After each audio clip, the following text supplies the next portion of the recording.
At the heart of China lies Sichuan province, home of giant pandas, breathtaking cultural wonders, and famous málà cuisine.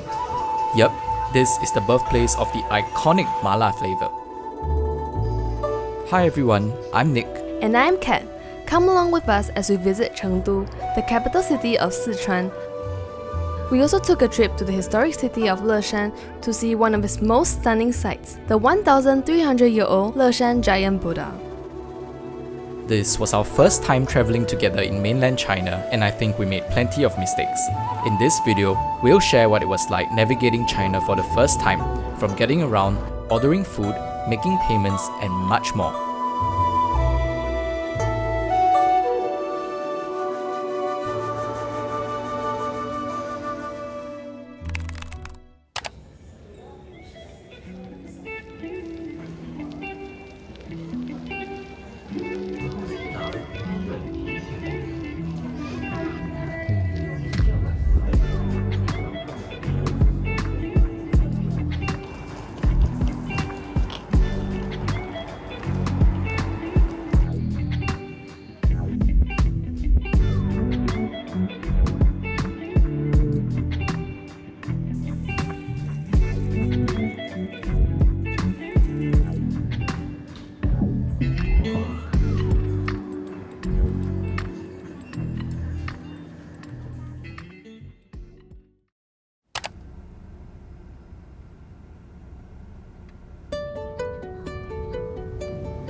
Giant pandas are native to China, and the majority of giant pandas call Sichuan home.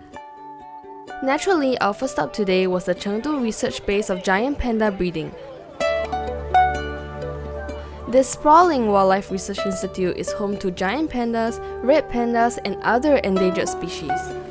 Unfortunately, the gloomy weather meant most of the pandas, except this one, had already returned to their enclosures. If you're planning a visit, do try to get there as early as possible, ideally when the research base first opens, which is around 7:30 or 8 AM depending on the season. That's when the pandas are most active and the crowds are still a little more manageable.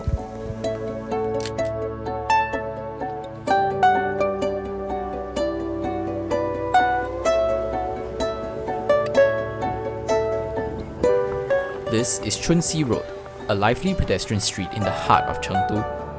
It's home to several large malls, with the most prominent being the Chengdu IFS. While you're here, be sure to catch this giant panda hanging off the side of the building. This massively cute 13-ton art installation has become a symbol of both Chunxi Road and Chengdu itself. And after missing the real pandas earlier, spotting this one was a pretty nice consolation.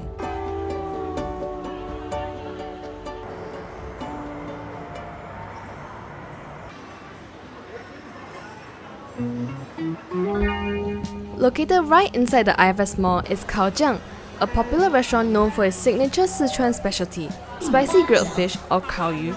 We ordered the douhua tanhuo kaoyu, a grilled fish served with soft tofu in a rich spicy broth.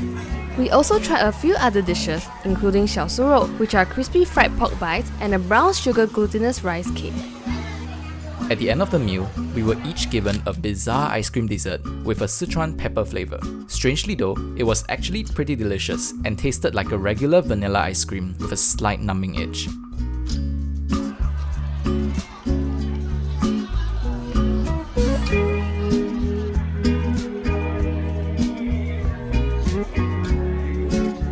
Cash is rarely used in China, so nearly everything goes through apps like WeChat Pay or Alipay. From ordering food to your table, booking a taxi, or making purchases, these super apps are essential for everyday life in China.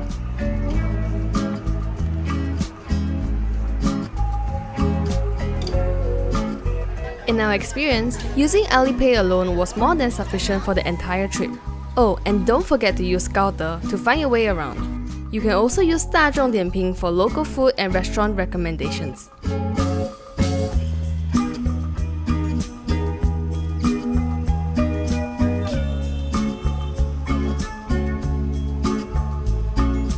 People's Park is a window into the everyday lives of Chengdu's residents.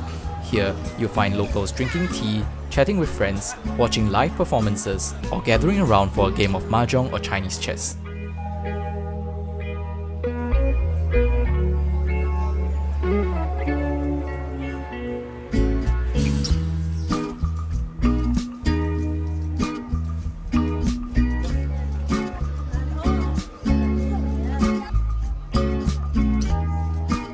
Perhaps one of our most surprising discovery here was the local marriage market. Here, parents gather to advertise their sons and daughters in hopes of finding a match.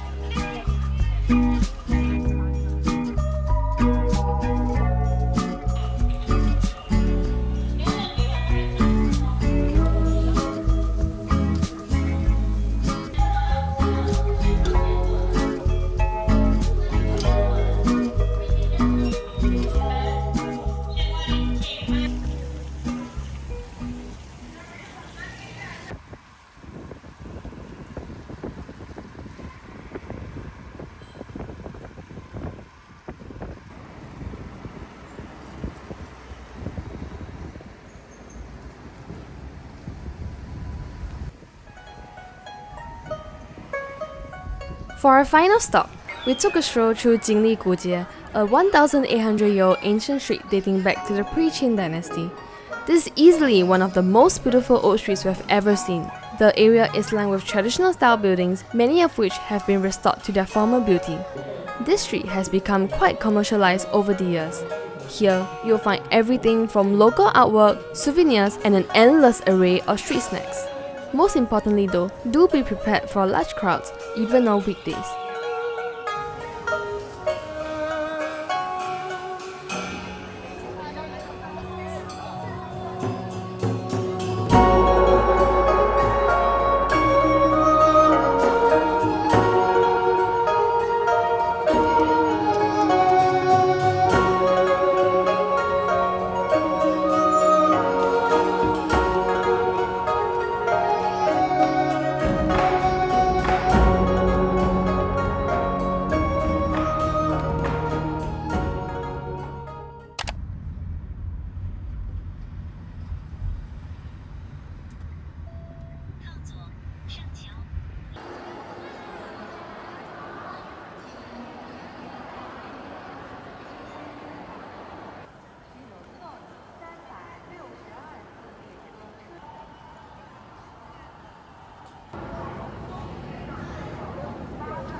We bought our train tickets via the trip.com app, as we had some issues entering our names on their local booking website.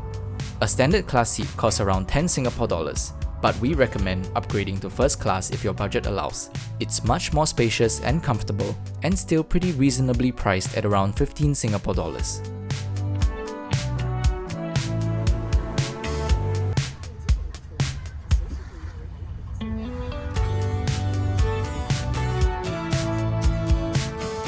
Tonight, we are staying right within the Leshan Giant Buddha scenic area at a cultural homestay called Leshan Jinye Chanyi Dujia Jiudian. When we checked in, we were warmly welcomed by the homestay's beloved staff member, a cheerful sun parakeet called Xiao Xiao. With multiple serene Zen gardens, cozy traditional style rooms, and a nightly rate of just around 70 Singapore dollars, including breakfast, this was hands down our favourite stay of the entire trip.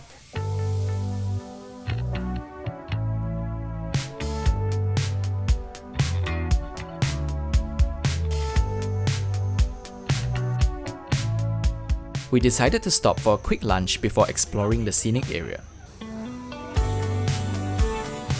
This is Mapo chicken, a cold chicken dish originating from Leshan, soaked in a spicy broth, along with wontons in chili oil and classic Sichuan dandan mian. Everything was so good, by the end of the meal, we were deep in a full-on food coma.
Next came the highlight of our visit to Leshan, the Leshan Giant Buddha, the largest Buddha sculpture in the world. Carved directly into Lingyun Mountain, this ancient engineering marvel sits at the confluence of three rivers. It's said that the statue was built to calm the turbulent waters below and to bless passing ships with smooth sailing. Now, there are two main ways to view the giant Buddha. One option is to take a boat tour along the river, which allows for a fantastic view from the water.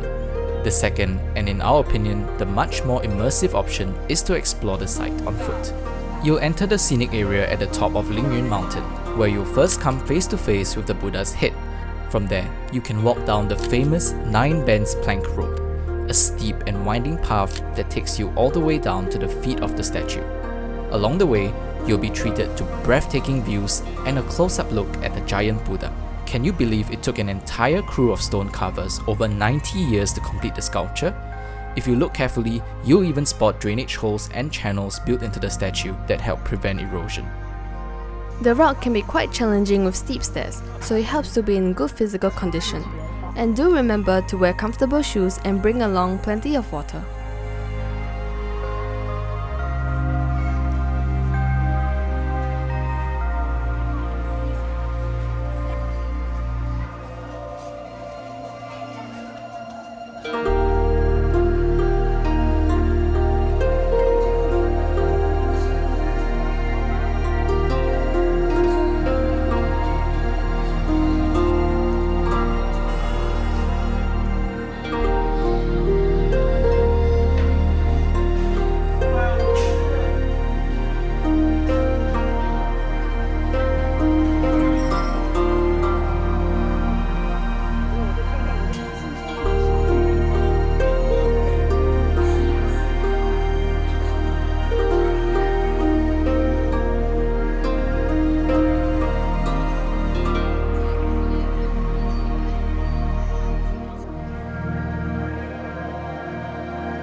For the final day of our trip, we took the high-speed train back to Chengdu.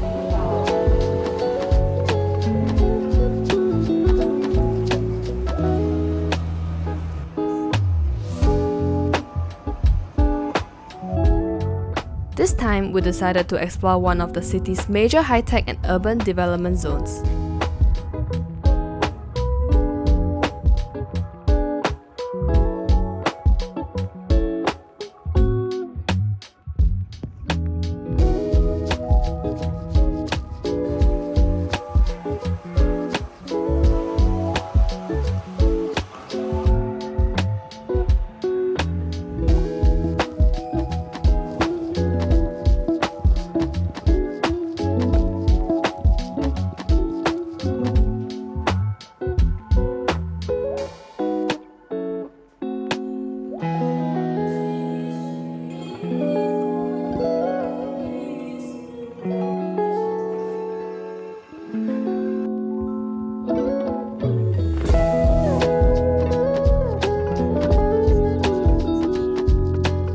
here, you'll find the New Century Global Center, one of the largest buildings in the world by floor area.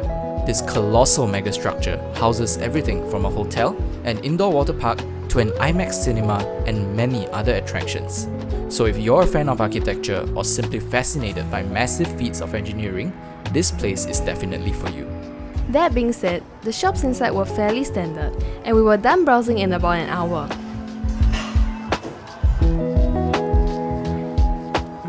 We still feel it's well worth a visit just to admire the sheer scale of the building.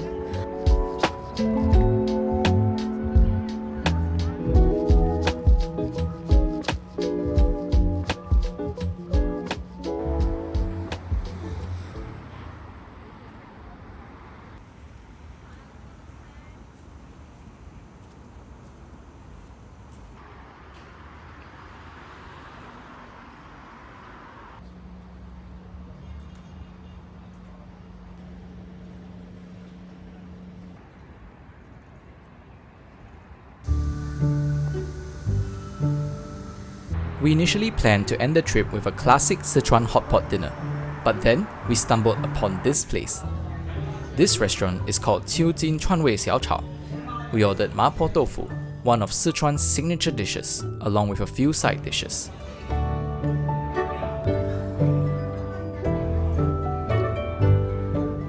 The tofu was silky smooth, while the sauce had just the perfect málà flavor.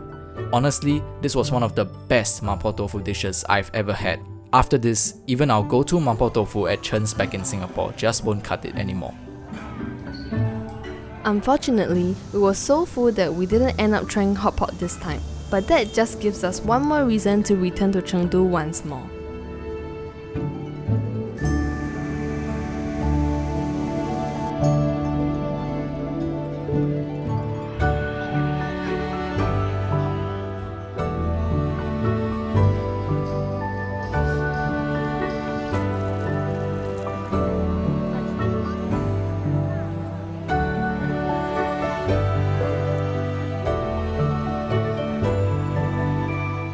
Overall, we really enjoyed our short trip to Chengdu, and one thing's for sure, we'll definitely be back in China again to explore even more. What are some of the other places that you'd like to see us visit next? Let us know in the comments, and until then, thank you so much for watching, and we'll see you in our next video.